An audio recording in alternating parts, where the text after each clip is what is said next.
lamentable, c'est que nos frères, nos sœurs, nos enfants vivent du côté de la Libye. La Libye qui a 3 heures seulement d'un pays de Gaulle le long de la France et où l'être noir est vendu comme du bétail. C'est des choses qu'on a lues dans les livres lorsque nous étions à l'école. Et qu'aujourd'hui, au XXIe siècle, on puisse encore vendre l'être humain, l'être noir comme du bétail, comme du pain. C'est désolant, c'est regrettable. Donc nous sommes là aujourd'hui, nous sommes là, ici en plein cœur de la place de la Résistance à Quimper, pour dénoncer ce phénomène tout à fait inouï, tout à fait déplorable. Donc on est là pour ça. Alors, pour ceux qui pensent que tout ça c'est une manipulation médiatique, tout ça, qu'est-ce que vous avez à répondre par rapport Il n'y a rien de médiatique, c'est une réalité. On a vu des images. Heureusement que les médias nous ont aidés. C'est les images du CNN qui ont permis à ce que nous puissions voir ce qui se passe du côté de la Libye, dans les yeux, aux yeux du monde. Donc pour nous, c'est les médias et la réalité, c'est quelque chose de positif. Voilà. L'autre question, c'est par rapport au discernement, c'est-à-dire, je pense que c'est important de dire que c'est pas une lutte contre une couleur, un pays ou non, voilà. C'est la lutte contre la vente des êtres humains, voilà. Qu'on soit noir, blanc, arabe, qu'on ne vende pas, on ne vend pas un être humain. Voilà, on ne vend pas un être humain. Et on dénonce le fait que c'est toujours les noirs qu'on vend. Hélas. Ok. Merci. Alors, M. Victor, qui est une figure emblématique au niveau de Quimper, donc qu'est-ce que vous avez à dire, par exemple, comme message par rapport à cette manifestation qui, voilà. Si tu es là, tu sais pourquoi tu es là. C'est trop mal. C'est pas la peine de commenter trop. Ça sert à rien. C'est trop mal. Alors, Monsieur le Président, qu'est-ce que... Allez, le message, même si c'est en Wolof. Voilà. Non, il n'y a pas de problème. Affaire Vidal, c'est la solidarité entre tous les Africains. Ouais. Le droit humain, c'est le droit humain, c'est pour tout le monde. Quand ça va pas pour tout le monde. Quand ça va pour tout le monde. Donc on est là pour ça, pour défendre notre couleur, défendre aussi l'humanité en entier. Exactement. Je rappelle, vous êtes le président d'une association ici au sein de Quimper aussi. Oui. Donc d'où votre présence en plus de l'être humain. Oui, la présence, comme on dit, en tant qu'Africain, en tant qu'humain, on est là pour ça. Étant aussi président d'une association aussi, la cause est toujours la même chose. Et pour nos enfants aussi. Voilà, pour nos enfants aussi, c'est de donner un bon exemple. C'est pour ça qu'on est là. Voilà. Merci. Par exemple, c'est quoi? Pour moi, la solution, tout passe par nos gouvernements. Donc, si nos gouvernements, malgré il y a pas mal d'argent qui rentre, s'ils faisaient ce qu'il faut, créer des entreprises, où les jeunes qui viennent en Europe, qui réussissent, qui viennent investir là-bas, qu'on les facilite les choses, qu'ils puissent évoluer, au fait, donner du boulot à nos jeunes, donner l'espoir, parce que les jeunes qui viennent aujourd'hui, qu'on les maltraite, c'est pas leur souhait. Donc, je pense que s'ils avaient quelque chose de mieux, ils ne vont pas courir aller mourir dans des bateaux ou se vendre, c'est pas un parti de plaisir. Donc je pense que c'est nos présidents aussi. C'est vrai, on fait la grève, mais c'est nous d'abord qui doivent faire un travail sur nous avant d'aller voir les autres. Donc je pense que les jeunes, s'ils ont tout ce qu'il faut, ils ne vont pas aller chercher.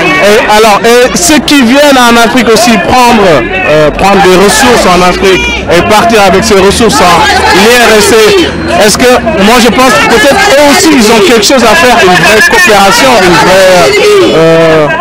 voilà, ils ont quelque chose à faire aussi, c'est-à-dire c'est pas venir prendre la richesse d'un peuple et puis partir sans rien laisser là-bas en échange. Oui, mais ce que tu dis, c'est vrai. Moi, je reviens toujours de dire que quand même, c'est nos dirigeants. Parce que l'Européenne ou l'Occident qui vient chercher quelque chose, nos richesses, et ramener ici pour s'enrichir, c'est notre faute quelque part. Parce que, imagine des trucs qui perdent le café ou le cacao ou le sucre. Comment on peut dire aujourd'hui, il y a des femmes qui ne peuvent pas acheter du sucre, qui ne veulent pas acheter du bon café. Alors que ça vient de chez nous, mais pourtant en Europe. Je rigole parce que même pour boire un bon café, il faut l'acheter en Europe et l'envoyer par conteneur. Alors que ça vient de chez nous. Donc ça, c'est pas normal. Un travail à faire, c'est juste que les gouvernements, ils doivent se mobiliser et faire qu'est-ce qu'on peut faire en Afrique. Et voilà, on peut réussir. Et peut-être même dans le monde, parce qu'Amérique latine aussi, c'est pareil. Il y a beaucoup de cultures là-bas qui ne sont pas utilisées par les Sud-Américaines aussi. Donc une vraie coopération entre les puissances avec les peuples. Quoi. Et ils peuvent travailler. Voilà. De toute façon, même ils peuvent prendre nos richesses, on peut les vendre. Mais nous aussi, qu'on bénéficie. Qu'on profite.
nous exigeons de l'ONU, de l'Union européenne et africaine, de la Ligue arabe et du gouvernement français qu'ils indiquent sans délai les mesures qu'ils comptent prendre afin de mettre un terme à ce que nous considérons comme un crime contre l'humanité.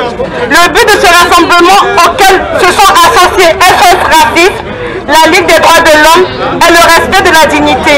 Nous voulons par cette marche exprimer notre indignation, notre honte et notre combat contre ces hommes, ces États et ces pays qui bafouent et piétinent les droits de l'homme.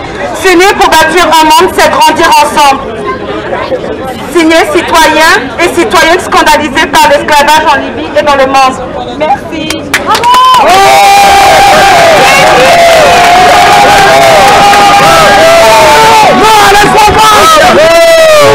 Je n'irai pas plus loin simplement pour dire qu'on est fiers que des citoyens réagissent comme vous avez réagissé et pour une fois nous sommes fiers de vous avoir accompagnés.